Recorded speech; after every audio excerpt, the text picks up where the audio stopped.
আমি জানি না ঠিক কতটা বদলেছি, কিন্তু একটা বিষয় বুঝতে পারি, আগের মতো আর ভেঙে পড়ি না। সহজে কাউকে দোষ দিতেও ইচ্ছে করে না। অন্ধকারকে ভয় পাওয়ার বদলে আমি এখন ওর মধ্যেই সান্ত্বনা খুঁজি।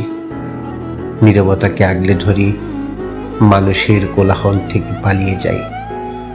হারানোর ভয় নেই, কারো দূরে সরে যাওয়া আর কষ্ট দেয় না। একা থাকাই যেন স্বস্তির হয়ে উঠেছে। আর চাঁদ, সে আমার সবচেয়ে কাছের বন্ধু। আজকাল শব্দের বদলে নীরবতাই আমার ভাষা।